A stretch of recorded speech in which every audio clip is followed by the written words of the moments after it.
The late autumn sun cast long shadows across the pristine lawn of the Mendonça estate in Greenwich, Connecticut, where 12-year-old Clara sat perched on her favorite oak tree branch, watching her 3-year-old brother Miguel chase butterflies in the garden below.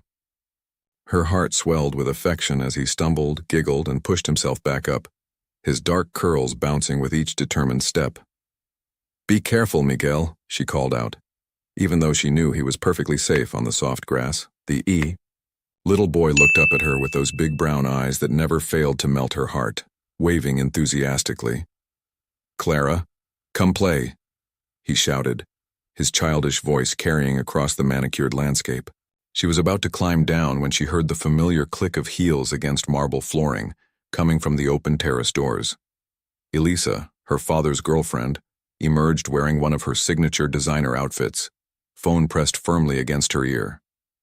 Clara instinctively remained still, something about Elisa's furtive glances making her pause. "No, you don't understand," Elisa whispered harshly into the phone, pacing the terrace. "Leonardo can never know the truth about Miguel. I've worked too hard to get where I am." Clara's breath caught in her throat. The words hit her like a physical blow, making her grip the rough bark beneath her fingers more tightly. "Of course, I'm sure he doesn't suspect anything," Elisa continued, her voice dropping even lower. "He believes Miguel is his son completely. Why wouldn't he? The timing worked out perfectly." The world seemed to tilt on its axis as Clara processed what she was hearing. Miguel, her beloved little brother, wasn't her father's son? The very foundation of their family life for the past 3 years suddenly felt like quicksand beneath her feet. "I have to go," Elisa said abruptly, noticing Miguel approaching the terrace. Her voice instantly transformed into the honey-sweet tone she typically used around the family. "Come here, sweetheart, time for your afternoon snack." Clara watched as Miguel ran to Elisa, who scooped him up with practiced ease. The sight that had once seemed so natural now felt like a carefully orchestrated performance. Her stomach churned with the weight of this new knowledge. Later that evening, Clara sat at the massive dining room table, pushing her food around her plate while her father, Leonardo, discussed his latest business merger. He looked happier than he had in years, his face animated as he described the deal's success. The grief that had haunted him since her mother Mariana's death 4 years ago had finally begun to fade, replaced by a renewed sense of purpose and joy. "Clara, honey, you've barely touched your dinner," Leonardo observed, his dark eyes crinkling with concern. "Are you feeling all right?" She forced a smile, trying to act normal despite the tornado of thoughts whirling through her mind.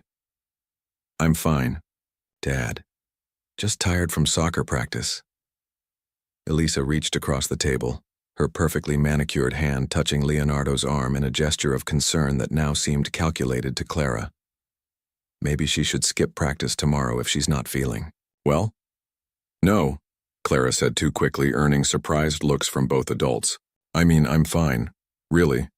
The championship game is coming up and I can't miss practice." Leonardo nodded proudly.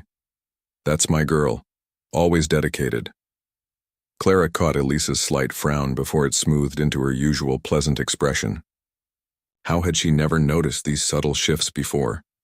The way Elisa constantly positioned herself between Clara and her father, the careful manipulation of every situation to maintain control. "May I be excused?" Clara asked, unable to bear another minute of pretending everything was normal. "I have a lot of homework." "Of course, sweetheart," Leonardo replied. "Don't stay up too late." As Clara climbed the curved staircase to her room, she heard Miguel's laughter floating up from the family room where he played with his trains.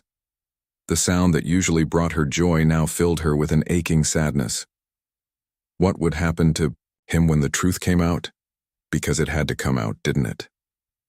In her room, Clara sat at her desk, opening her laptop but unable to focus on her homework.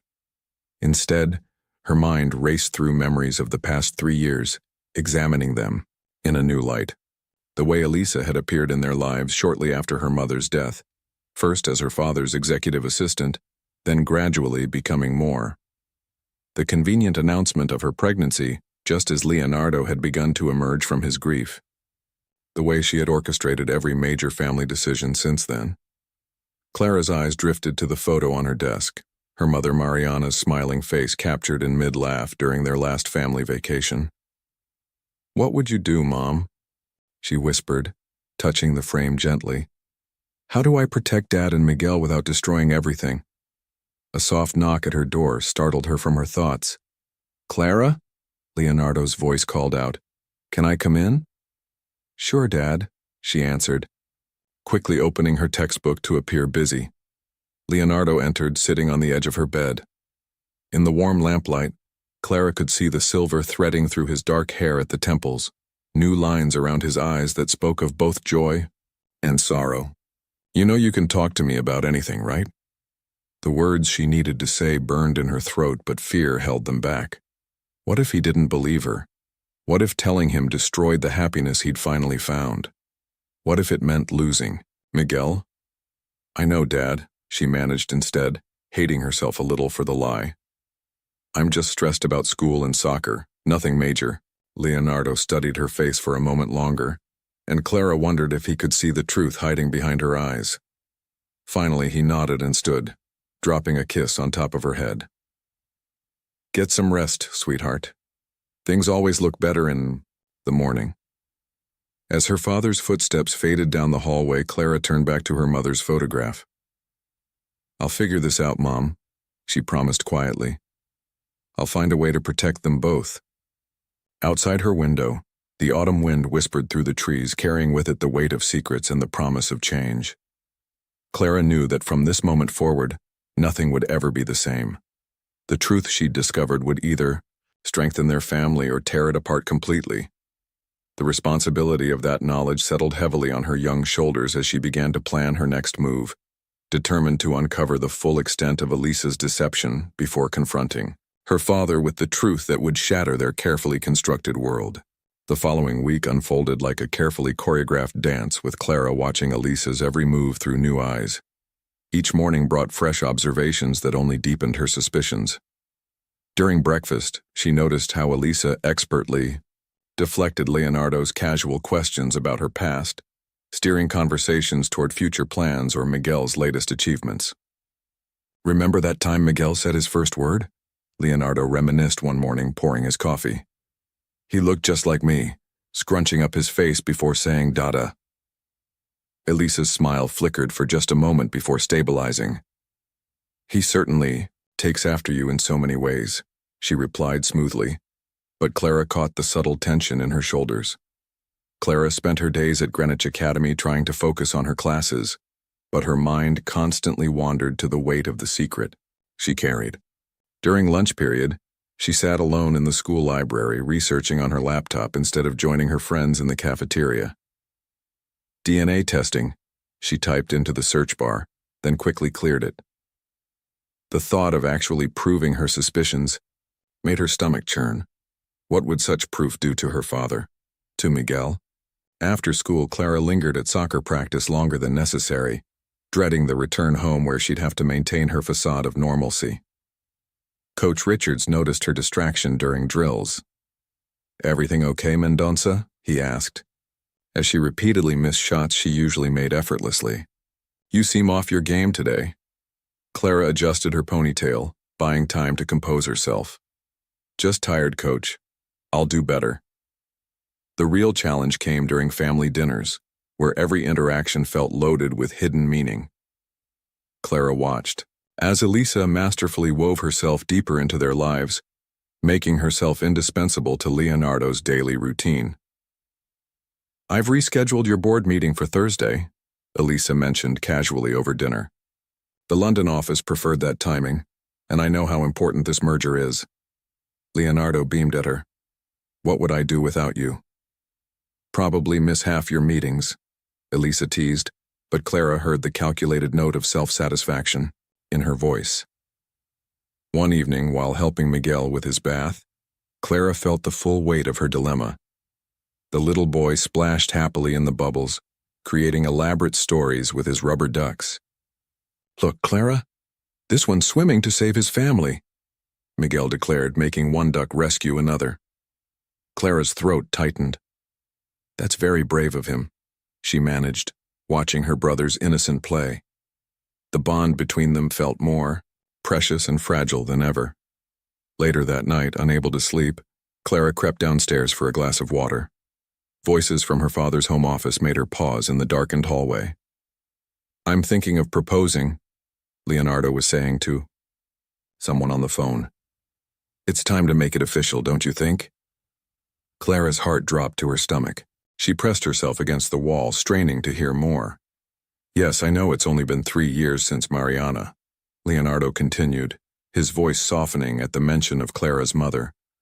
"But Miguel needs stability, and Clara, well, she could use a mother figure in her life." Fighting back tears, Clara fled silently back to her room. The idea of Elisa permanently replacing her mother, especially now that she knew the truth about Miguel, felt like a betrayal of everything sacred in their family. The next morning, Elisa cornered Clara in the kitchen before school. "Your father mentioned you've seemed distant lately," she said, her tone carefully concerned. "Is there anything you'd like to talk about?" Clara met Elisa's gaze steadily, noting the calculating look behind the warm smile. "Actually, yes," she replied, gathering her courage. "I've been wondering about Miguel's birth certificate." The color drained from Elisa's face for a split second before she recovered. "His birth certificate? Why would you be interested in that?" "School project," Clara lied smoothly. "We're doing family trees. I need everyone's birth certificates." Elisa's laugh held a brittle edge. "Oh, sweetheart, you don't need to bother with all that paperwork. I'm sure your teacher would be happy with just the basic information." "But Dad always says documentation is important," Clara pressed, watching Elisa's composure crack slightly. "He keeps all our important papers in his office safe, right?" "Clara," Elisa's voice dropped to a warning whisper, "some things are better left alone, for everyone's sake." The threat was clear, but Clara stood her ground.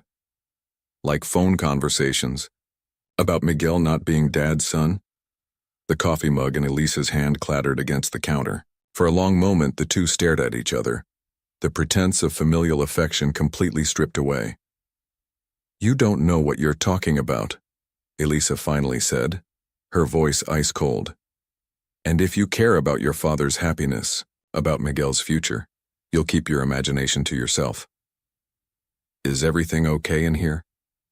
Leonardo's voice made them both jump. He stood in the doorway, Miguel balanced on his hip, looking between them with concern. "Perfect," Elisa chirped, instantly transforming back into the perfect girlfriend. "I was just offering to help Clara with a school project." Clara grabbed her backpack, unable to bear another minute of the charade. "I'll take the bus today," she announced, hurrying past her father before he could offer to drive her. The autumn air bit at her cheeks as she walked to the bus stop, her mind racing. Elisa's reaction had confirmed everything, but it had also shown how dangerous confronting her could be. She needed proof, something concrete that her father couldn't ignore or explain away. On the bus, Clara pulled out her phone and opened her contact list. Her finger hovered over the name of her mother's best friend, Rebecca Chen, who had remained close to the family even after Mariana's death. If anyone would help her uncover the truth without immediately alerting her father, it would be Rebecca. "We need to talk," Clara typed. "It's about Miguel and Elisa. Please don't tell Dad." The response came almost immediately. "Come to my office after school, just you." Clara stared out the bus window at the passing mansions of Greenwich, each one probably housing its own secrets and lies. But none of those mattered. Only her family's truth, and how to expose it without destroying everything she loved, occupied her thoughts. In her classroom, Clara barely registered her teacher's voice as she planned her next moves. She would need more than just suspicions to convince her father. She needed evidence, witnesses, documentation. Most of all, she needed to find a way to protect Miguel from the fallout that was surely coming. The weight of adult decisions pressed down on her 12-year-old shoulders, but Clara squared them with determination. Her mother had always told her that truth and love were the most powerful forces in the world. Now she would have to prove it, even if it meant risking everything she held dear. Rebecca Chen's law office occupied the top floor of a sleek building in downtown Greenwich. its floor-to-ceiling windows offering a panoramic view of Long Island Sound. Clara sat in one of the plush leather chairs, her backpack clutched tightly in her lap, while her mother's best friend studied her from behind an imposing mahogany desk. "Start from the beginning," Rebecca said, her sharp eyes softening with concern. "Tell me exactly what you heard." Clara recounted the phone conversation she'd overheard, her confrontation with Elisa, and her father's plans to propose. As she spoke, Rebecca took careful notes, her expression growing increasingly troubled. "I always knew something was off about her," Rebecca muttered, more to herself than to Clara. "Your mother would have seen right through her." The mention of her mother made Clara's throat tight. "Did Mom ever say anything about Elisa? Before?" "Your mother met Elisa only once at a company Christmas party," Rebecca revealed, leaning back in her chair. "She told me afterward that Leonardo's new assistant seemed too interested in him for someone who'd just started working there." Clara leaned forward eagerly. "What else did Mom say?" "Not much else. She passed away 2 months later." Rebecca's voice caught slightly. "But I've been watching Elisa since she miraculously announced her pregnancy right when Leonardo was most vulnerable." Opening her laptop, Rebecca pulled up several documents. "I did some preliminary digging after you texted. Elisa Foster isn't her real name, at least not her original one. She's changed it twice in the past decade." Clara's eyes widened. "Does Dad know?" "Your father was too grief-stricken to question anything when Elisa came into his life," Rebecca said gently, "and she's very good at what she does. I've seen her type before in my practice. They target wealthy, emotionally vulnerable men. But Miguel—" Clara started, then stopped, the implications hitting her. Rebecca nodded grimly. "If what you overheard is true, she used that innocent child to secure her position. The timing of her pregnancy announcement was suspicious, just when Leonardo had started showing interest in dating again." The autumn sun was setting outside the office windows, casting long shadows across the carpet. Clara watched them stretch and distort, much like the truth she was uncovering.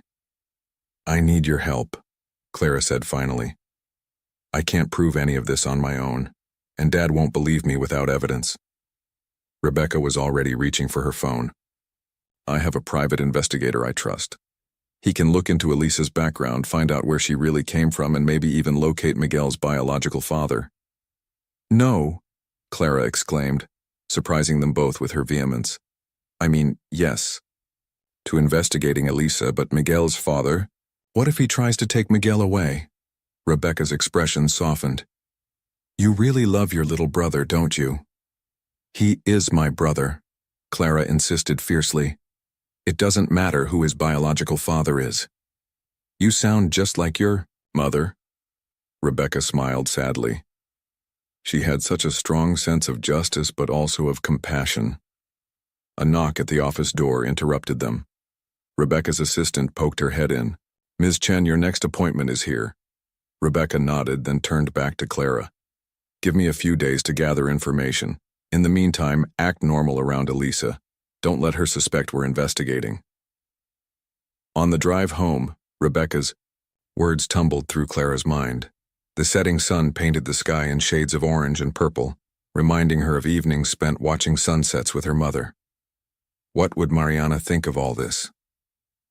Clara's phone buzzed with a text from Leonardo. "Where are you?" "Dinner's almost ready." "On my way." "Was studying at the library," she typed back, the lie leaving a bitter taste in her mouth. When Rebecca's car pulled up to the Mendonça estate, Clara saw Miguel playing in the front yard with his nanny, Louise. The sight of him running around with his toy airplane made her heart ache. "Remember," Rebecca said as Clara gathered her things, "be careful what you say around Elisa. She's clearly desperate to keep her secret." Inside the house, the smell of Elisa's signature lasagna filled the air. Clara found her father in his study reviewing documents. "Hey, sweetheart," Leonardo looked up with a smile. "Good study session?" Clara nodded, unable to meet his eyes. In the kitchen, she heard Elisa humming as she prepared dinner, playing the role of perfect homemaker. "Actually, Dad," Clara began hesitantly, "can we talk about something?" Leonardo set down his papers, giving her his full attention. Of course, what's on your mind? Before Clara could continue, Elisa's voice rang out from the doorway. Dinner's ready. Leo, could you help me with the wine? The moment was lost. Clara watched her father follow Elisa to the kitchen, his hand naturally finding the small of her back. The gesture, once seemingly innocent, now appeared to Clara as another piece of Elisa's calculated performance. During dinner, Clara pushed her food around her plate, her appetite gone. She watched Elisa carefully cutting up Miguel's portion into child-sized bites, noting how her hands trembled slightly whenever Leonardo mentioned the future. I was thinking we could take a family vacation over Christmas, Leonardo announced. Maybe somewhere warm, like Hawaii. That sounds wonderful, Elisa gushed, but Clara caught the flash of panic in her eyes. Although Miguel might be too young for such a long flight. He did fine when we flew to Florida last year, Clara pointed out, unable to resist the small challenge. Elisa's fork clattered against her plate. That was different. He's in a more difficult phase now.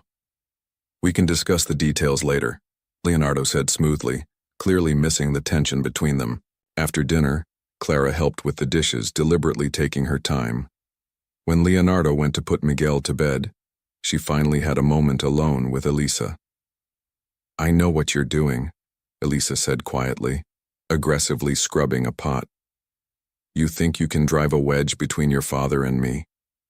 I think the truth will do that all on its own, Clara replied, matching her quiet tone. Elisa set down the pot with controlled precision. You have no idea what the truth would do to this family. To Miguel. Are you ready to destroy your father's happiness? To tear apart the only world your brother has ever known? The words hit Clara like physical blows, but she stood her ground. You're the one who built everything on lies. I built a family, Elisa hissed. I gave your father hope when he was drowning in grief. I gave Miguel a father who loves him.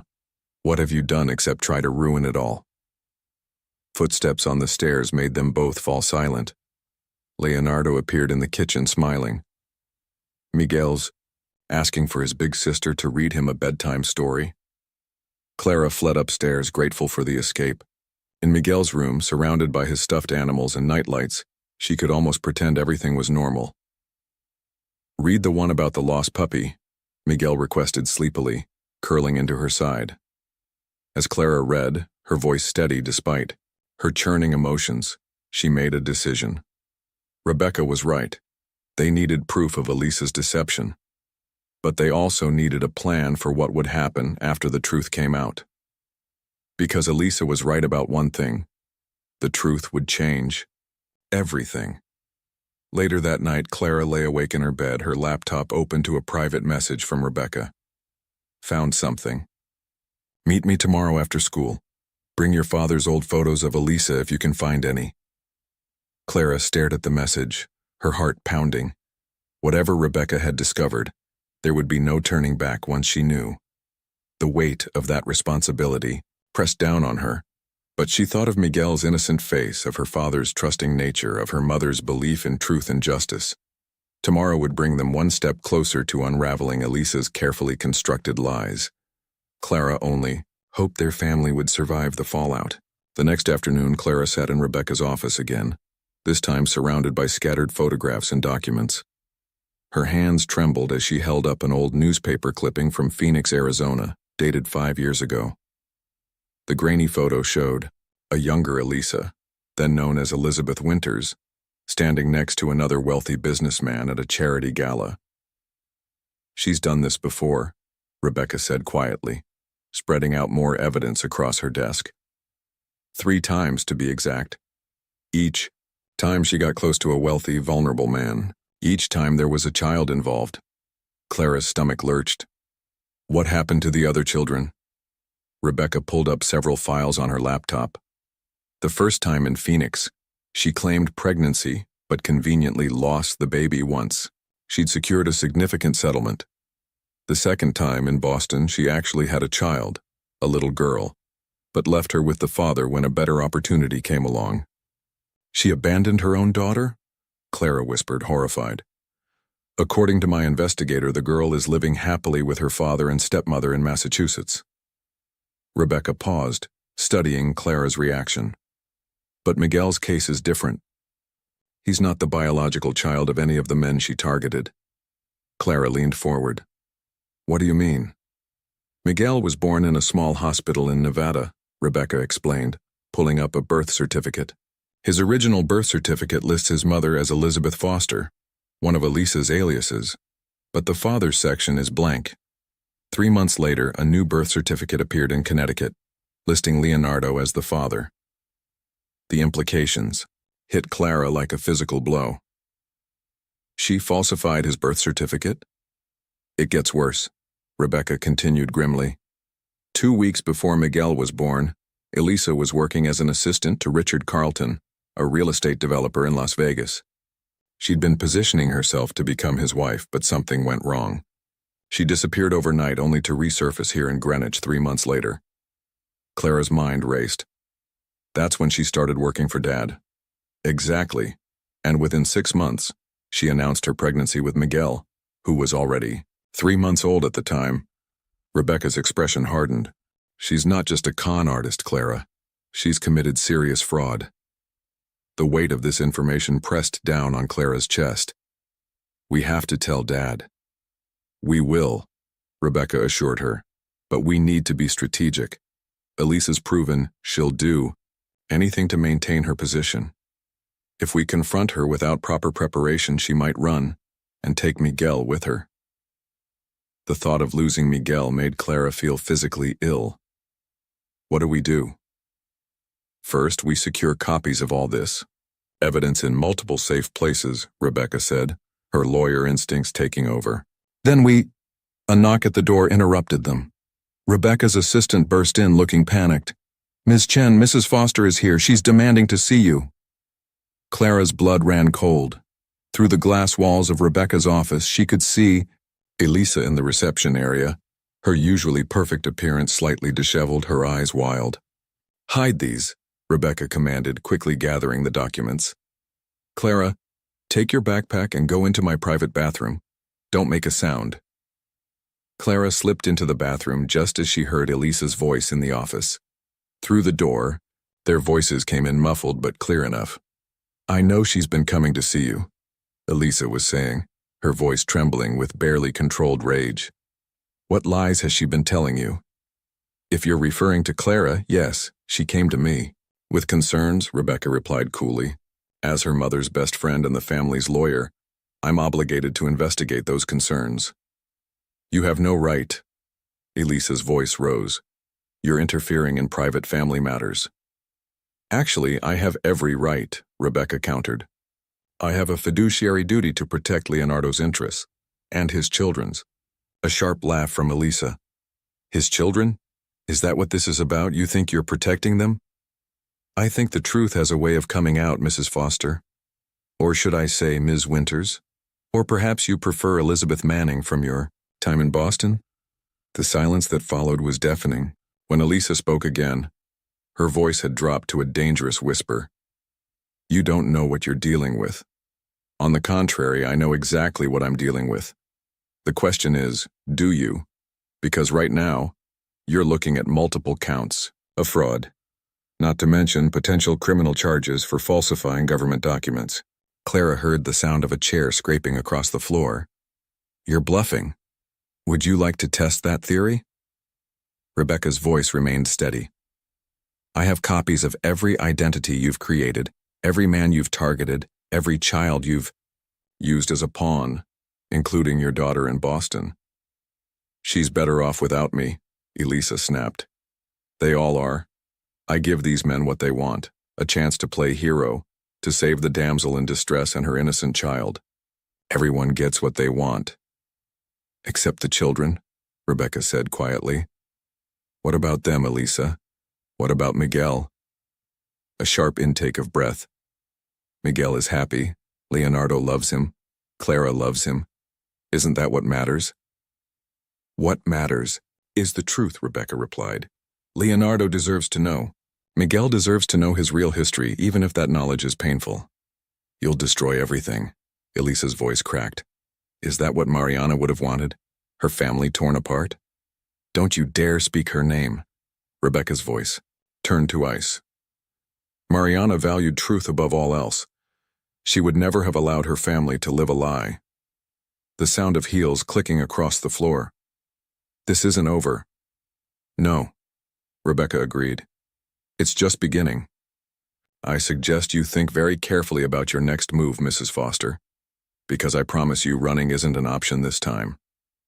The office door slammed. Clara counted to 30 before emerging from the bathroom, her heart pounding. She knows, Clara whispered. Rebecca nodded grimly. Yes, and that makes her dangerous. We need to move quickly now. She picked up her phone. I'm calling your father. He needs to hear this today before Elisa has a chance to spin her own version. Clara sank into a chair, her mind spinning. What about Miguel? I've already filed emergency paperwork with the family court, Rebecca revealed. If Elisa tries to run with him, she'll be stopped at any airport or state line. As Rebecca dialed Leonardo's number, Clara stared out at the darkening sky. Somewhere out there, her mother was watching over them. She had to believe they were doing the right thing, even if it meant shattering the fragile happiness their family had built. Leonardo, we need to meet. Tonight. It's about Elisa and Miguel. Rebecca's voice was gentle but firm. Yes, Clara's here with me. No, she's safe. But there are things you need to know. Clara closed her eyes, sending up a silent prayer. By tomorrow, their family's world would be forever changed. She only hoped they were strong enough to survive what was coming. The grandfather clock in Leonardo's study struck 8 as Rebecca laid out the evidence on his mahogany desk. Clara sat in the corner, watching her father's face as he absorbed each devastating revelation. Outside, rain began to fall, droplets casting shifting shadows across the room's dark wood paneling. These are the original birth certificates, Rebecca explained gently, placing the documents side by side. As you can see, Miguel was born 3 months before Elisa claims, and your name wasn't on the first one. Leonardo's hands shook as he compared the certificates. His face had grown increasingly pale as Rebecca had methodically presented Elisa's history. The multiple identities, the pattern of deception, the abandoned daughter in Boston. Now, confronted with irrefutable proof about Miguel, he seemed to physically deflate. Why? He whispered, more to himself than to them. Why would she? Because you were perfect, Clara spoke up from her corner. Rich, grieving, lonely, just like the others. Leonardo's head snapped up, his eyes meeting, his daughter's.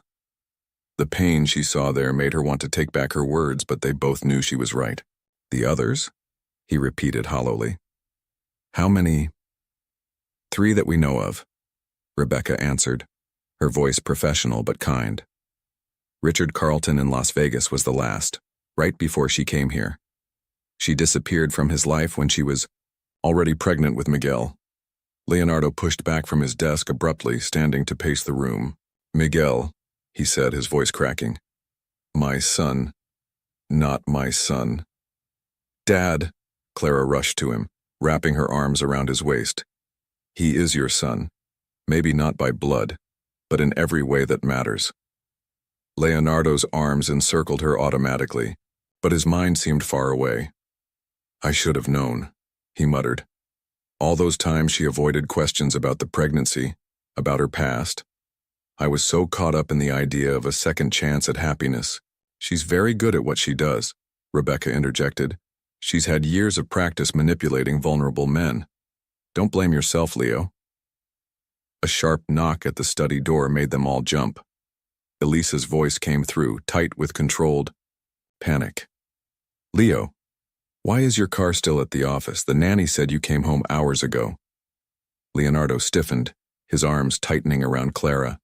Rebecca quickly gathered the documents, sliding them into her briefcase. Don't open it, she warned in a whisper. We need to finish this conversation. Leo? Elisa called again, more insistent. I can see the light under the door. What's going on?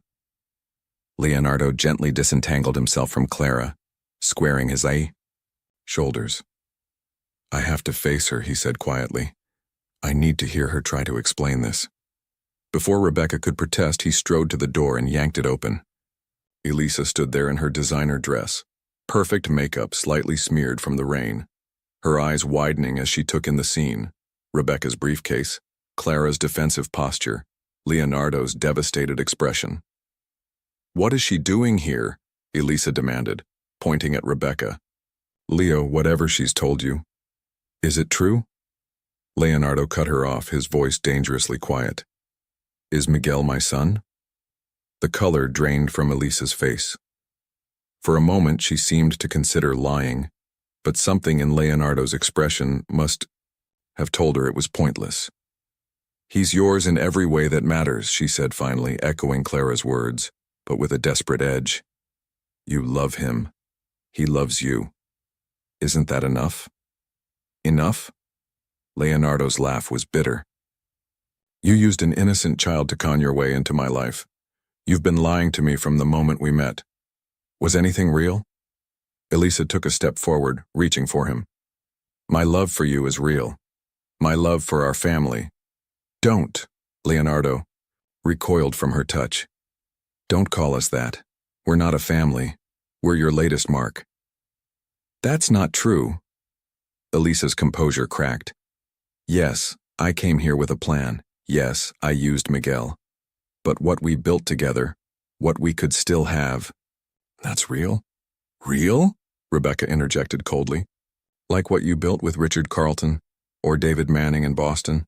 Should we call them ask how real it felt when you disappeared with their money and hopes? Elisa whirled on her. You did this.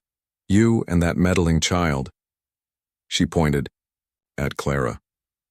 We were happy until you started digging up the past. We were living a lie, Clara shot back, finding her voice. And Miguel deserves better than that. At the mention of Miguel's name, Elisa seemed to deflate. He's asleep upstairs, she said quietly. Peaceful, safe, loved. Are you really going to destroy that? Leonardo moved to stand between Elisa and the staircase. If you think I'm letting you anywhere near him right now, he's my son. Elisa's voice rose hysterically. You can't keep him from me. Actually, he can. Rebecca stepped forward, producing another document. I've already filed for an emergency custody order, given the evidence of your fraud and history of abandoning children. No judge will let you take Miguel anywhere. Elisa's face contorted with rage and fear. You can't do this. I won't let you take him from me. She turned to flee toward the stairs, but Leonardo caught her arm. It's over, Elisa. No, more running, no more lies. You don't understand, she struggled in his grip. I did it for him. Every time, every man, every lie. It was all to give him a better life. By building that life on lies? Leonardo's voice broke. By using him as a prop in your cons? What happens when he's old enough to understand what you did? Elisa sagged in his grip, tears finally breaking through her perfect mask. I love him, she whispered. I know you don't believe anything I say anymore, but I do love him. And you. And even Clara. If you love us, Clara said softly, tell us the truth. All of it. Miguel deserves to know where he came from. For a long moment, only the sound of rain filled the study. Then Elisa straightened, wiping her eyes with deliberate care.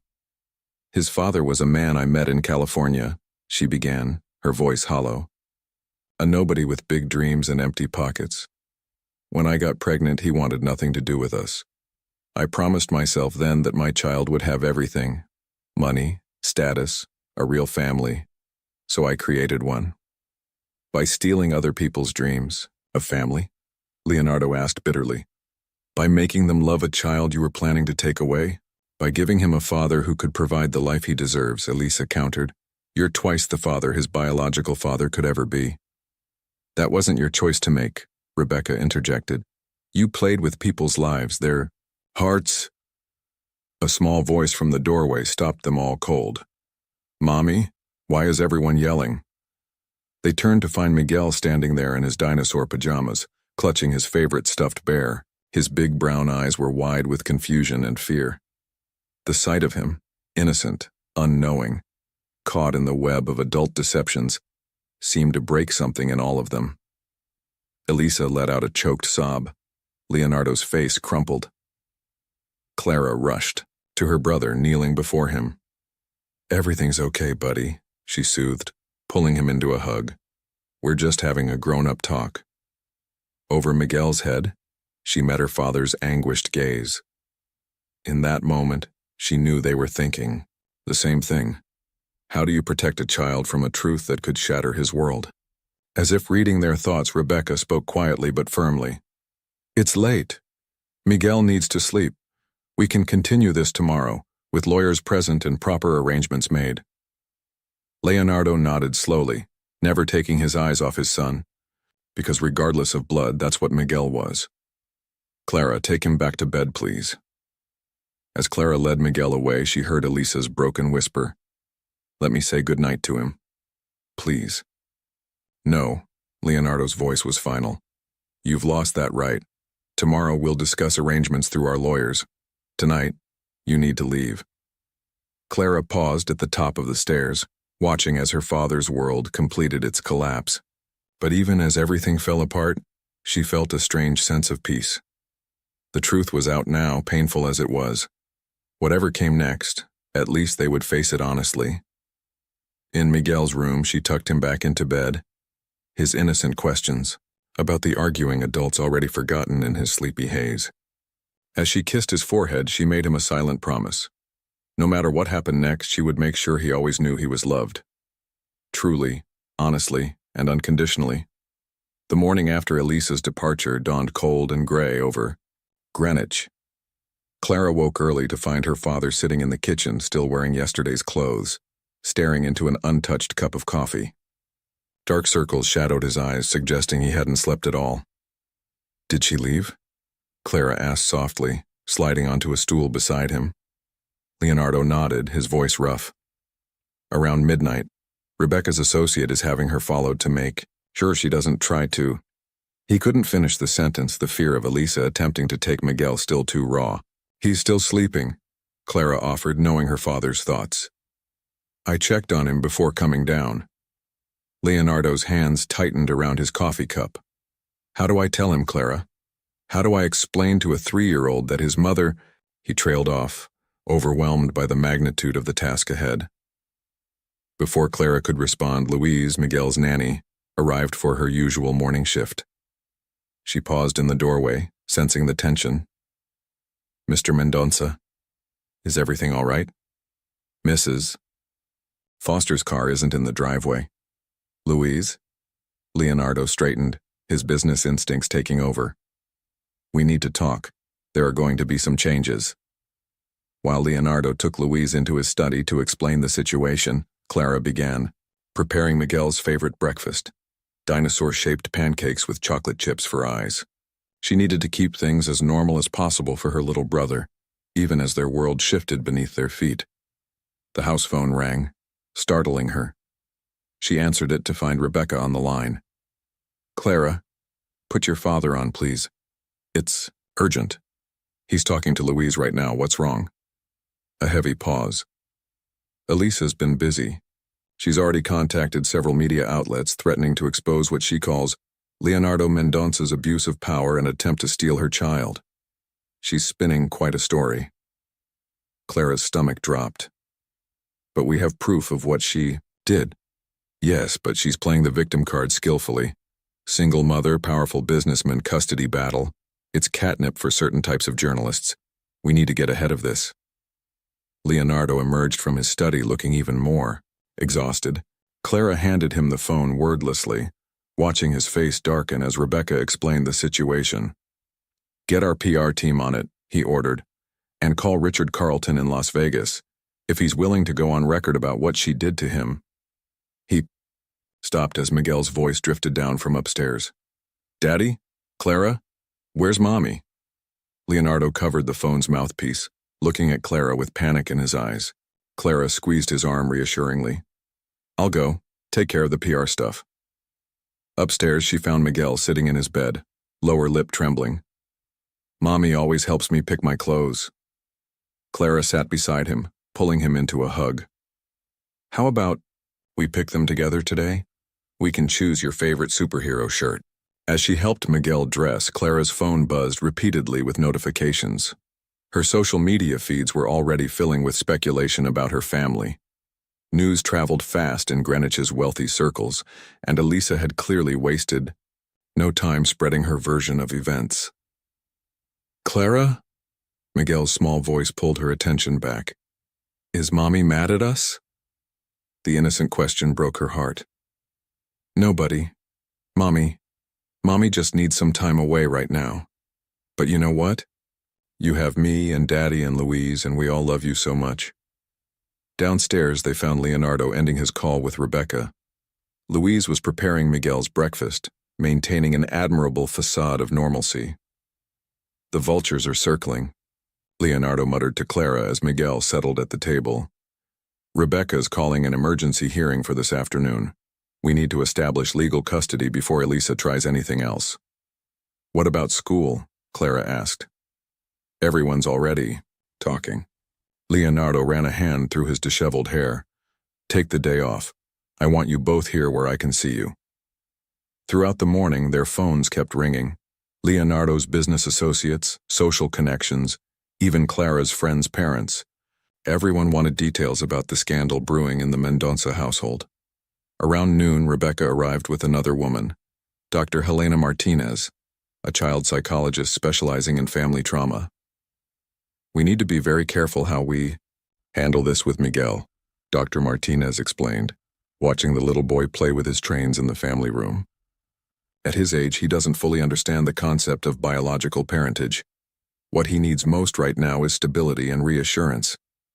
"But we can't lie to him," Clara insisted. "Isn't that what got us into this mess?" Dr. Martinez smiled, gently. "There's a difference between lying and presenting truth in an age-appropriate way. Right now, Miguel needs to know 3 things.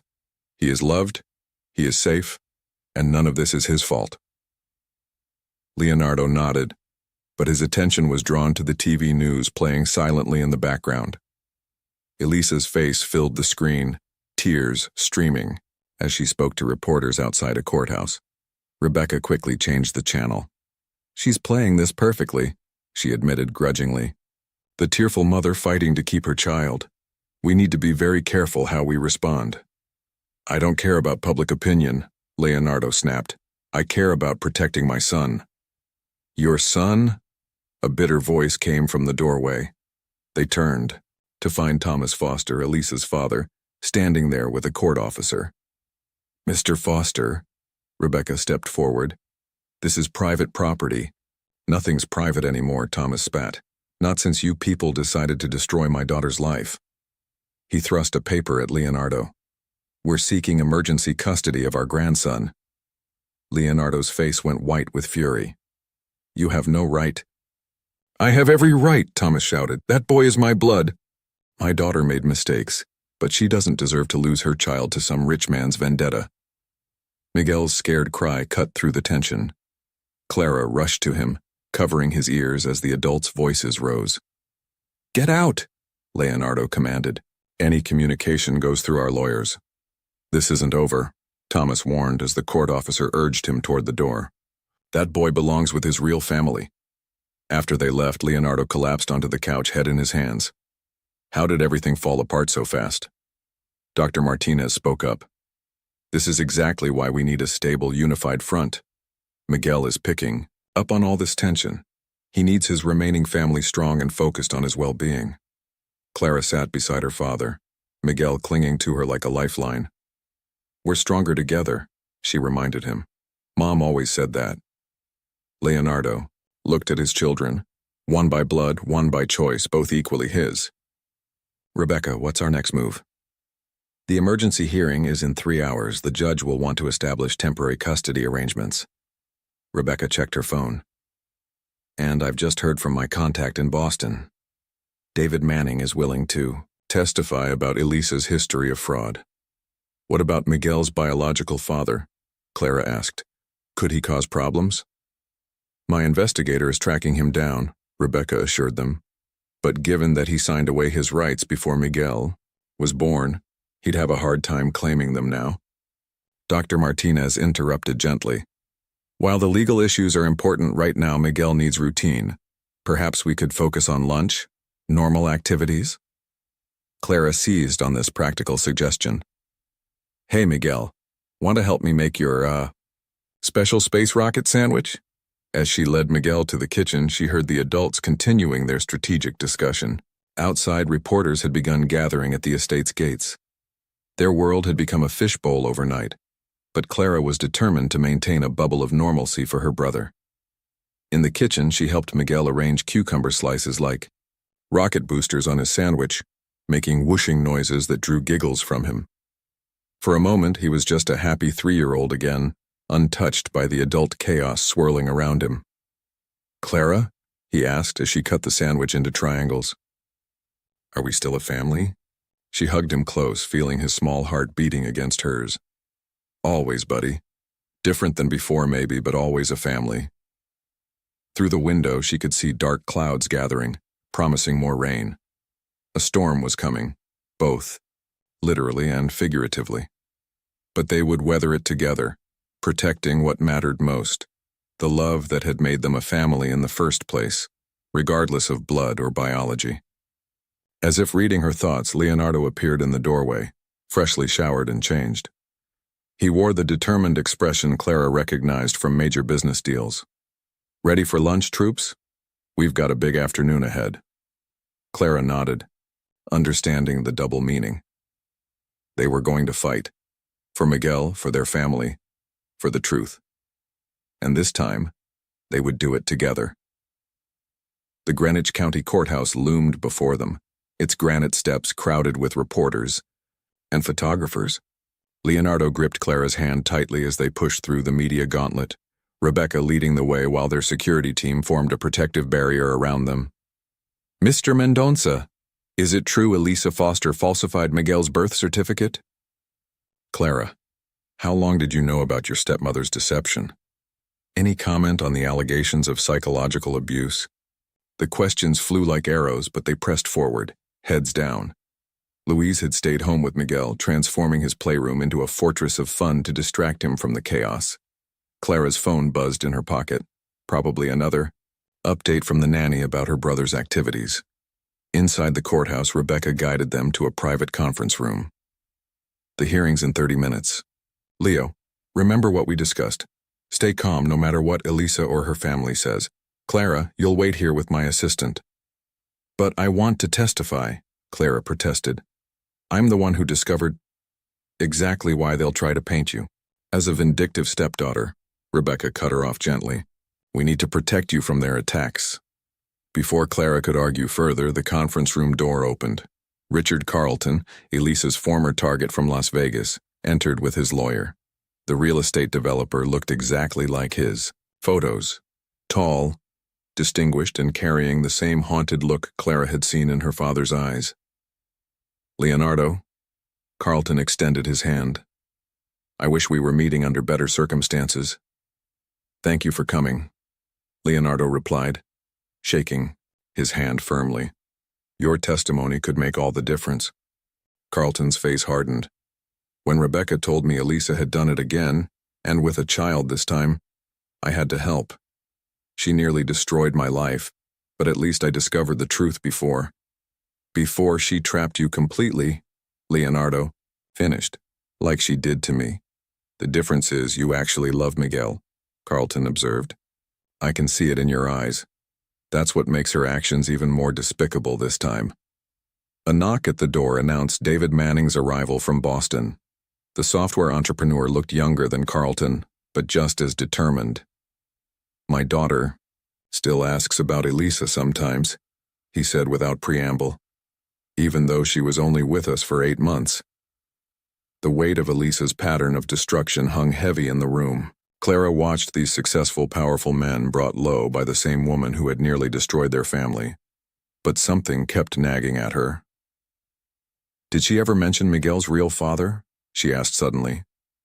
"To either of you?" "Both." Men shook their heads, but Manning added, "She was already pregnant when she came to me. Said it was from a previous relationship that ended badly. I believed her, just like I believed everything else she said." Rebecca's assistant appeared at the door. "They're ready for us." Clara hugged her father tightly. "Remember what Mom always said? The truth is bulletproof." Leonardo kissed the top of her head, then followed Rebecca toward the courtroom. Through the conference room window, Clara watched Elisa arrive with her father and their lawyers. Elisa had transformed herself again. Gone were the designer, clothes and perfect makeup, replaced by a modest dress and minimal cosmetics. She looked every bit the wronged mother she was pretending to be. Unable to sit still, Clara paced the conference room, checking her phone periodically for updates from Louise. Miguel was apparently having a grand time building a massive blanket fort, blissfully unaware that his fate was being decided several miles away. The hours crawled by. Rebecca's assistant brought lunch, but Clara couldn't eat. She scrolled through social media, seeing hashtags about her family trending. Opinions seemed divided. Some sympathized with Elisa's tears on television, while others were appalled by her history of deception. Finally, around mid-afternoon, Leonardo returned. His face was unreadable. "Dad?" Clara jumped up. "What happened?" "The judge granted us temporary full custody," he said, his voice rough with emotion. "Elisa and her family can't come within 500 feet of Miguel pending a full investigation and final custody hearing." Clara threw her arms around him. "That's good news, right?" "It's a start," Rebecca interjected, entering with her briefcase. "But Elisa's lawyer is pushing for supervised visitation. They're arguing that regardless of her deceptions, she's still Miguel's biological mother." "She gave up that right when she used him as a prop in her con," Leonardo growled. "The judge seems to agree," Rebecca assured him. "But we need to prepare for a longer battle. They're requesting psychological evaluations for everyone, including Clara." Clara straightened her shoulders.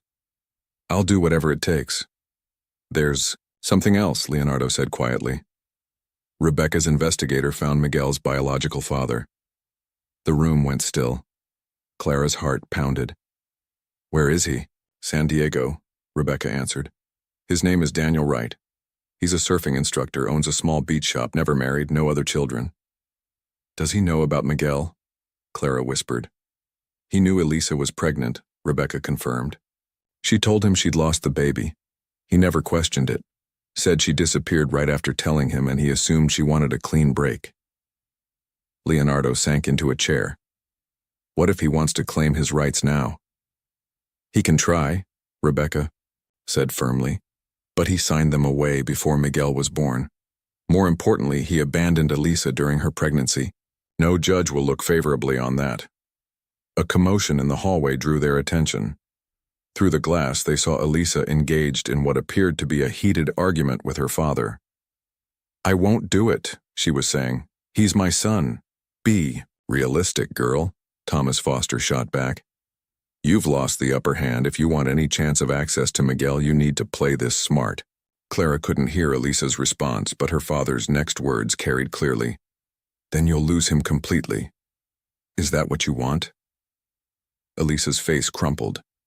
For a moment, Clara caught a glimpse of real pain beneath the manipulations, a mother facing the loss of her child regardless of how she'd acquired him.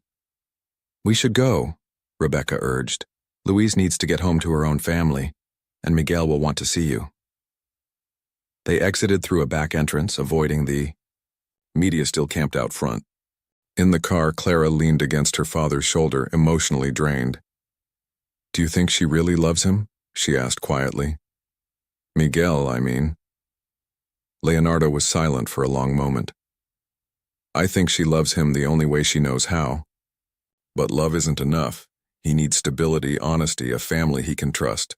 He has that," Clara assured him. "He has us." At home, they found Miguel charging around his blanket fort in a cape, playing superhero. His face lit up when he saw them. "Daddy!" "Clara, look what I built." Leonardo scooped him up, holding him close. "It's amazing, buddy. You've been busy." "Louise helped," Miguel confided, "but I did the secret entrance all by myself." Clara watched them together, her father and the little boy who had stolen both their hearts. Biology didn't matter. Love had made them family, and love would see them through whatever challenges lay ahead. Later, after Miguel was asleep, Clara found Leonardo in his study, staring at a photo of their original family.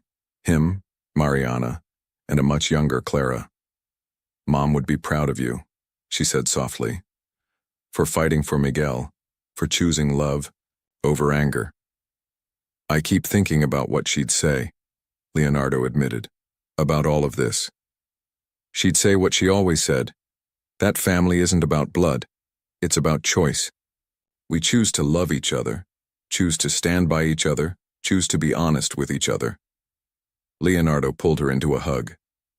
"When did you get so wise?" "I had good teachers," Clara smiled. Then more seriously, "What happens now?" "Now we prepare for a fight," Leonardo said firmly. "Because Miguel deserves parents who will fight for him the right way, with truth and love, not manipulation and lies." Outside, the reporters still camped at their gates were visible through the study window, their camera flashes like distant lightning. The storm wasn't over. In many ways, it was just beginning. But they would weather it together, bound by something stronger than blood, the choice to be family. The morning sun glinted off the waves at La Jolla Beach as Daniel Wright waxed a surfboard outside his small shop. His peaceful routine shattered when a black SUV pulled into the empty parking lot, its tinted windows reflecting the early California light. 2,000 miles away, Clara sat in Rebecca's office, watching the video feed from Rebecca's investigator. The surfer looked nothing like Miguel, his blonde hair and blue eyes a stark contrast to her brother's dark features. "He's been watching the news coverage," Rebecca explained, turning off the feed. "When my investigator approached him, he already knew why we were there." Leonardo leaned forward in his chair. "And?" "He wants to meet Miguel." Rebecca held up a hand as both Leonardo and Clara started to protest. "Not immediately. He understands the complexity of the situation, but he's requested a DNA test and the opportunity to know his biological son. He gave up that right," Clara argued. "He abandoned them." "According to him, Elisa vanished before he could make things right," Rebecca countered. "He has documentation showing he tried to find her, hired a private investigator of his own." Leonardo ran a hand through his hair, a gesture Clara recognized as mounting stress. "Could this hurt our case against Elisa?" "Actually, it might help," Rebecca said thoughtfully. "Daniel's testimony about Elisa's disappearance and deception adds to our pattern of evidence. Plus, he's willing to support your custody claim." Clara blinked in surprise. "He is?" His exact words were, "That kid needs stability, not a mom who treats him like a prop in her cons. He's angry at Elisa, not us." Before they could discuss further, Rebecca's assistant burst in. "You need to see this." She turned on the office television, where Elisa was giving another interview. But this time, she wasn't alone. Beside her sat a distinguished-looking man Clara recognized from her mother's old photos. William Chen, Rebecca's ex-husband and one of Connecticut's most aggressive custody lawyers. "My client has made mistakes," William was saying smoothly, "but her love for her son is genuine. The question we should be asking is why Mr. Mendonça is so desperate to deny a child access to his biological mother." Rebecca's face hardened. That manipulative little, she knew exactly what she was doing hiring him. "Will this be a problem?" Leonardo asked quietly. "William's good," Rebecca admitted. "Very good, and he knows how to play to public sympathy." The interview continued, with Elisa tearfully describing how she'd fled an abusive relationship in California, seeking safety for her unborn child. The interviewer ate it up, shooting concerned glances at the camera. "She's lying," Clara exploded. "Daniel Wright isn't abusive. We just saw him." "Doesn't matter," Rebecca said grimly. "The narrative is out there now." Williams playing this perfectly, painting Elisa as a desperate mother protecting her child, and us as the wealthy family using our power to separate them. Leonardo's phone buzzed. A text from Louise. Miguel was asking why he couldn't watch TV anymore. They'd blocked all news channels at home, trying to shield him from the media circus, but he was starting to notice something was wrong. We need to get ahead of this, Rebecca decided. Leo, I want you to do one carefully controlled interview. Show the public the real story. A father protecting his son from a woman who's used children as pawns in her cons before. No, Leonardo said firmly. I won't put our family drama on display. Miguel deserves better than that. The drama's already on display, Rebecca argued. At least let us show your side. Clara's phone chimed with a news alert. Her stomach dropped as she read it. Guys, the Boston Herald just ran a story about Mom. What? Leonardo grabbed her phone. The article was brutal, suggesting that Mariana's death had been suspiciously timed, implying that Leonardo had moved on too quickly with Elisa, questioning whether Clara's current allegations stemmed from unresolved grief and jealousy. That's it, Leonardo stood abruptly. Rebecca, file whatever motions you need to. I want a gag order. I want Elisa's visitation requests denied. I want full custody immediately. Leo, slow down, Rebecca cautioned. We need to be strategic. They're attacking my dead wife. Leonardo's voice cracked. Using Mariana's memory to... Clara moved to her father's side, taking his hand. She understood his rage. The article had made her physically ill. But they couldn't let anger drive their decisions, not with Miguel's future at stake. Dad, she said softly. What would Mom say right now? Leonardo deflated slightly. She'd say we need to be smarter than them. Better than them. Exactly. Clara squeezed his hand. So, let's be smart. Rebecca nodded approvingly. I have an idea, but you're not going to like it. What is it? We bring in Daniel Wright, not just as a witness, but as an ally. Show that Miguel's biological father supports your custody claim. It completely undermines Elisa's narrative about fleeing abuse. Clara watched her father wrestle with the suggestion. Bringing in Miguel's biological father was risky. What if he changed his mind about supporting them? What if Miguel grew attached to him? But the alternative was letting Elisa and William Chen control the story. Set it up, Leonardo decided finally. But we do this carefully. Miguel's welfare comes first. Always, Rebecca agreed. In the meantime, we need to deal with the press camping outside your house. I'm having security increased, and I suggest pulling Clara from school temporarily.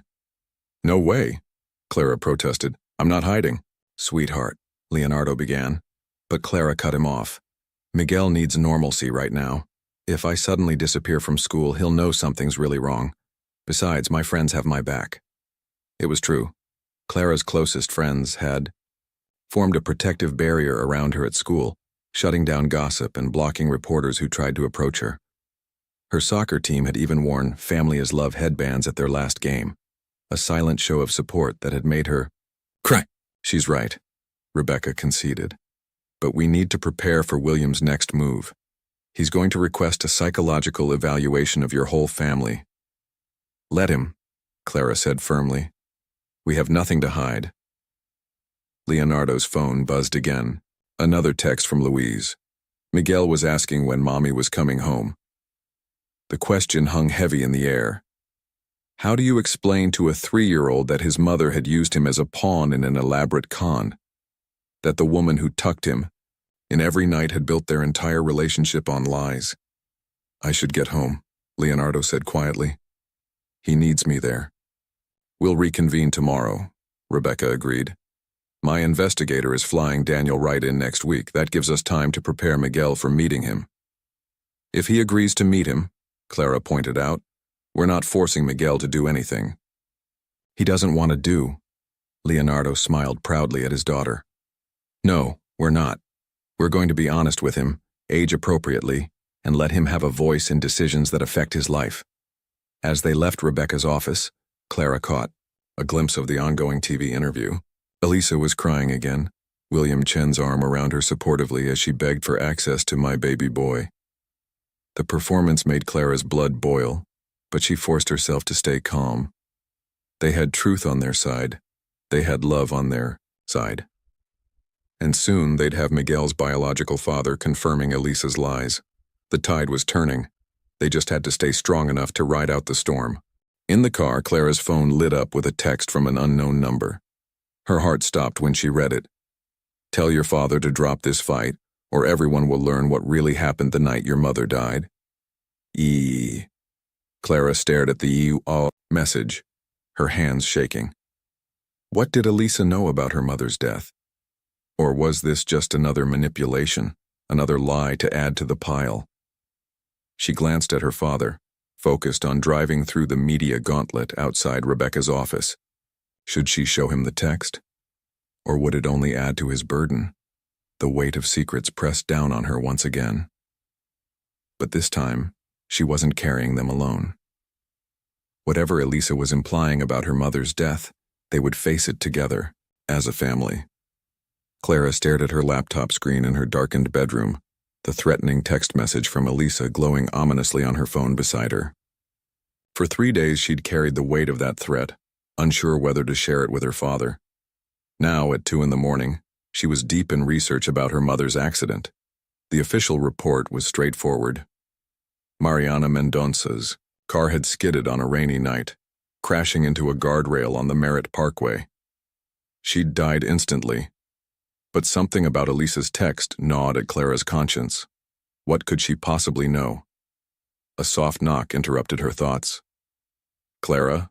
Leonardo's voice came through the door. "I saw your light under the door. Can't sleep?" She quickly closed the browser tabs about her mother's accident. "Come in, Dad." Leonardo entered, looking as exhausted as she felt. He'd spent the day in preparation meetings with Rebecca, getting ready for Daniel Wright's arrival tomorrow. "What's keeping you up, sweetheart?" Clara's fingers brushed her phone, considering whether to show him the text. Instead, she asked, "Dad, what do you remember about the night Mom died?" Leonardo sank onto her bed, surprise and pain flickering across his face. "Why are you asking about that now?" "Just thinking about her a lot lately." Clara hedged. "You were at a business dinner, right?" "Yes, with the merger team." Leonardo's voice grew distant with memory. "Your mother was supposed to join us, but she had a headache. She decided to drive home early from her volunteer work at the hospital." "The hospital where Elisa worked as a temp?" The question slipped out before Clara could stop it. Leonardo's head snapped up. "What are you talking about? Elisa didn't work there." Clara's heart began to race. "But she did. I found her old employee records online. She was a temporary administrative assistant in the same ward where Mom volunteered." The color drained from Leonardo's face. "That's not possible.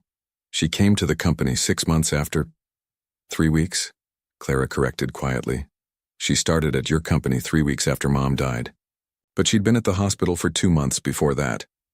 Leonardo stood abruptly, pacing the room. "Show me." Clara pulled up the hospital's archived staff newsletter on her laptop. There, in a grainy photo of the volunteer appreciation, lunch was Mariana, and in the background unmistakably stood Elisa. "She knew Mom," Clara whispered. "She lied about that. What else did she lie about?" Leonardo's hands were shaking as he pulled out his phone. Despite the late hour, Rebecca answered on the second ring. "We need your investigator," Leonardo said without preamble. "Now. There's something about Mariana's accident." Within an hour, Rebecca arrived with her investigator, Michael Drake. They gathered in Leonardo's study, surrounded by old case, files and hospital records Clara had uncovered in her late-night research. "Elisa sent Clara a threatening text," Leonardo explained, his voice tight with controlled rage. Clara had finally shown him the message, implying she knows something about Mariana's death. And now we find out she knew Mariana worked at the same hospital.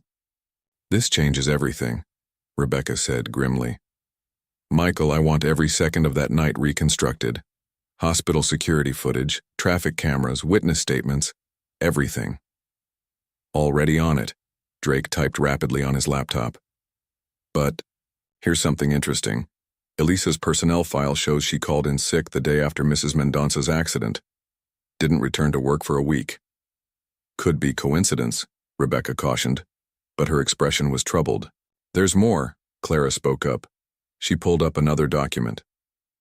Mom's last text to Dad that night. Look at the timestamp. Leonardo leaned in. 8:47 p.m. Heading home early, bad headache. But the hospital sign-out log shows she left at 9:30, Clara pointed out. What was she doing for those 45 minutes? Drake's fingers flew over his keyboard. Hospital security cameras from that night were corrupted. Technical malfunction, apparently.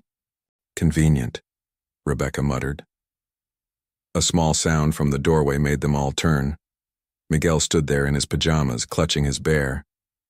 I had a bad dream.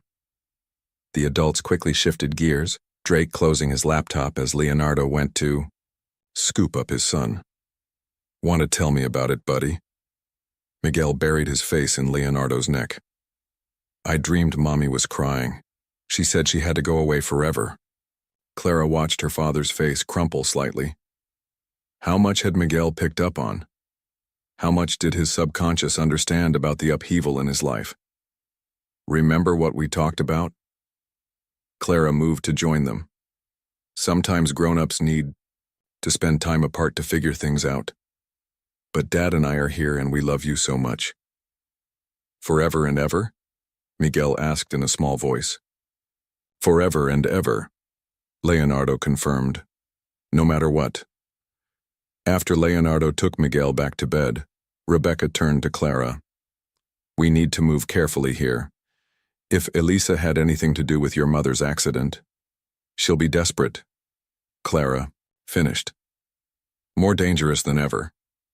Exactly. Which is why we need solid proof before making any accusations. Rebecca gathered her files. Michael will work through the night. We should have preliminary findings by morning. Before Daniel. Wright arrives, Clara remembered. Dad, should we postpone? Leonardo returned, looking drained. No, we stick to the plan. Miguel needs stability right now, and resolving the custody situation is part of that. Speaking of custody, Rebecca interjected, William Chen filed an emergency motion this morning. He's requesting immediate supervised visitation for Elisa, claiming parental alienation. Parental alienation? Leonardo's voice rose. She's the one who… Leo, Rebecca cut him off. Stay focused. If Elisa really knows something about Mariana's death, this custody battle just became much more complicated. We need to handle this delicately. Clara's phone buzzed, another text from the unknown number. Time's running out. Drop the custody case, or everyone learns the truth, including Miguel. She showed it to the others. Leonardo's face hardened. She's bluffing, she has to be. Maybe, Rebecca said slowly. But what if she's not? What if she really knows something about that night? Drake's laptop chimed. He pulled up a traffic camera photo, grainy but clear, enough to show Mariana's car at an intersection near the hospital. The timestamp read 9:27 p.m.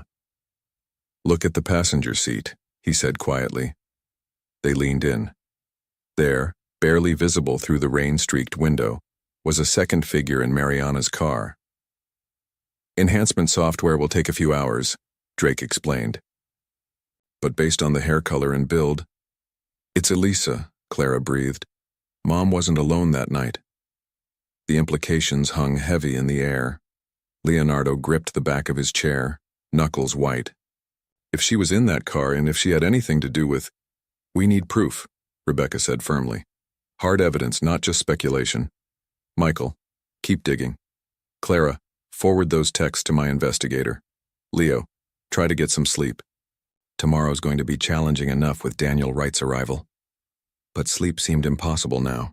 As Rebecca and Drake packed up their files, Clara caught her father staring at Mariana's photo on his desk. The weight of these new questions pressed down on them all. What really happened that rainy night? Why had Elisa hidden her connection to Mariana? And most importantly, how far would she go to keep her secrets buried? In his room, Miguel had finally drifted back to sleep, innocent and unaware of the storm gathering around him. Clara watched him from the doorway, making a silent promise. Whatever truth they uncovered about her mother's death, she would protect her little brother from the fallout. Tomorrow would bring Daniel Wright in a new chapter in their saga. But now they were also racing against time, trying to uncover the truth about that tragic night before Elisa could use it as a weapon against them. The rain that had started earlier grew heavier, drumming against the windows. Somewhere out there, Elisa was waiting, holding her secrets close. But Clara had learned from experience the truth, no matter how painful, had a way of coming to light. The only question was, would their family survive the revelation? The morning Daniel Wright was scheduled to arrive, Drake called with the enhanced traffic camera footage. His voice was urgent. "You need to see this now." In Rebecca's office, they gathered around the high-resolution images. The figure in Mariana's passenger seat was indeed Elisa, but something about her posture seemed off. She appeared to be slumped against the window, one hand pressed to her head. "Pull up the hospital records again," Rebecca instructed. Clara quickly retrieved the files she'd discovered during her late-night research. "There," Leonardo pointed. "Elisa checked into the ER that night 2 hours after the accident. Severe migraine and confusion." "She was a patient?" Clara asked, puzzled. "Not just an employee?" Drake nodded, pulling up more documents. According to the medical records, both Mariana and Elisa suffered from chronic migraines. They were part of the same support group at the hospital. The pieces started falling into place. Clara's hand flew to her mouth. Mom was giving her a ride home. Because they both had headaches that night, Leonardo realized, his voice thick with emotion. Mariana wouldn't have let her drive alone in that condition. Rebecca's phone buzzed, a text from the courthouse. William Chen just withdrew all of Elisa's custody motions. Before they could process this development, Rebecca's assistant burst in. "Mrs. Foster is here. She's asking to speak with all of you." They exchanged glances. Finally, Leonardo nodded. "Let her in." Elisa entered alone, without her lawyer or her father. She looked different, stripped of makeup, dark circles under her eyes, wearing simple jeans and a sweater instead of her usual designer clothes. "I remember now," she said quietly, "about that night." The room went still. Clara felt her father tense beside her. "The migraines affected my memory," Elisa continued. "The doctors said it was common with severe episodes. But seeing those traffic photo, it brought it all back." She sank into a chair, looking smaller somehow. "Mariana was so kind to me. I was new in town, struggling with my condition. She noticed me in the support group, took me under her wing. That night, we both had attacks during the volunteer meeting. She insisted on driving me home before heading back to your dinner, Leo." Tears slid down her face. "The last thing I remember is her voice, so gentle, telling me to rest my eyes, then screeching tires, the guardrail. I woke up in the hospital 2 days later, when they told me she was gone." "Why didn't you tell us?" Leonardo's voice cracked. "All these years?" "Because I killed her," Elisa burst out. "If she hadn't been driving me home, she would have gone straight to your dinner. She would still be alive." Clara found her voice. "Is that why you came to work for Dad? Guilt?" Elisa wiped her eyes. "At first, I wanted to make amends somehow, help take care of the family she left behind. But then I saw how good Leo was with children, how much love he had to give." She broke off, shoulders shaking. "And Miguel's father?" Rebecca pressed. "Daniel Wright? A brief relationship before I came to Greenwich. When I discovered I was pregnant, I was already working for Leo. I saw how he was drowning in grief, how Clara needed a mother figure. I convinced myself I was helping everyone by creating a perfect family." "By lying?" Clara challenged. "By using my brother as a prop? I love Miguel, Elisa said fiercely. That was never a lie. But you're right. I used him. Used all of you. Trying to fill this hole inside me. Creating families to replace the one I destroyed. Leonardo stood abruptly, pacing the room. The other men, in Boston and Las Vegas. More attempts to build something to make up for what I'd taken away, Elisa admitted. But it never worked. The guilt always caught up with me. A knock at the door announced Daniel Wright's arrival. He entered wearing pressed khakis and a button-down shirt. A far cry from the casual surfer they'd seen on video, his eyes locked immediately on Elisa. Danny, she whispered. Hello, Elizabeth, he said quietly, using her original name. Or is it Elisa now? The next hour was a blur of painful confessions and revelations. Daniel described how he'd tried to find Elisa after she disappeared, worried about her and their unborn child. Elisa explained her pattern of running away, using Miguel to create the perfect family she thought would fill the void left by Mariana's death. I'm not here to disrupt Miguel's life, Daniel assured them. After talking with Rebecca, I agree he needs stability. I'd like to know him eventually, but only if he wants to, and only as part of his extended family, not as a replacement for the father he knows and loves. Leonardo studied the younger man. You'd support my adoption of Miguel? 100%, Daniel nodded. That kid hit the lottery with you and Clara. I just want the chance to be part of his life in whatever way is healthy for him. Elisa's sob drew their attention. I don't deserve any of you. The way I've manipulated everyone. No, Clara said firmly. You don't deserve us. But Miguel deserves to know his mother, his real mother, not the person you were pretending to be.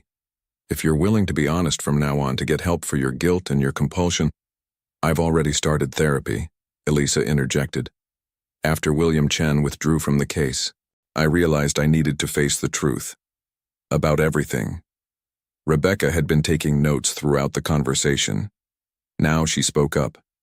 Here's what I propose. Leo maintains full custody and proceeds with Miguel's adoption.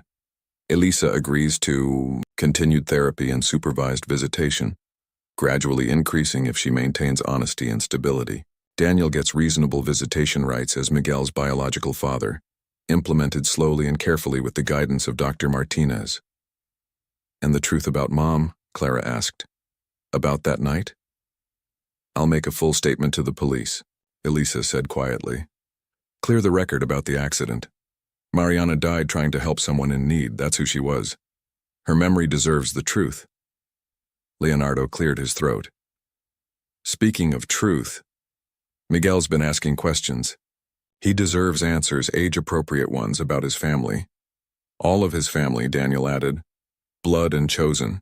They spent the next hour with Dr. Martinez, crafting a plan to help Miguel understand his complex family situation. The child psychologist emphasized honesty, stability, and reassurance that he was loved by many people. When they finally headed home, Clara felt lighter despite the emotional weight of the day. In the car, she turned to her father. Do you think Mom would approve of all of this? Leonardo smiled sadly. Your mother believed in second chances, in redemption. But most of all, she believed in love. All kinds of love, not just the traditional family kind. At home, they found Miguel teaching Luis to play his favorite dinosaur game. His face lit up when he saw them. Daddy, Clara, want to play? Luis isn't very good at being a T-Rex. Clara watched her father scoop up his son, because that's what Miguel was, regardless of biology or legal documents. She thought about the extended family they were building. Herself, Leonardo, Miguel, and now possibly Daniel as a friendly presence in his life. Even Elisa, if she continued her journey toward honesty and healing. It wasn't traditional. It wasn't what any of them had expected, but maybe that was okay. Maybe family wasn't about matching DNA or perfect stories. Maybe it was about choice, choosing to love, choosing to forgive, choosing to be honest even when the truth was painful. Later that night, Clara stood in front of her mother's photo. We're okay, Mom, she whispered. Different than before, but okay. I think I think you'd be proud of how we've grown." The truth had indeed set them free. Free to build something new, something honest, something built on love rather than lies. It wasn't perfect, but it was real. And in the end, that's what family was all about. Miguel's laughter floated up from downstairs, where Leonardo was probably letting him stay up too late again. Clara smiled. Tomorrow would bring new challenges, new adjustments, new steps in their journey together. But they would face it as a family, a real family, bound by love, truth, and the choice to stand by each other no matter what. And really, that was the greatest gift her mother could have left them. The knowledge that family wasn't about perfection. It was about love, in all its messy, complicated, beautiful forms. What would you do if you discovered a life-changing secret about someone you love? Would you expose the truth immediately, or like Clara, would you carefully consider the impact on your family first? Leave your opinion in the comments. Thank you for watching. If you enjoyed the story, please subscribe to our channel and leave a comment below letting us know what you thought. Your feedback and support mean a lot to us. Stay tuned for more exciting stories.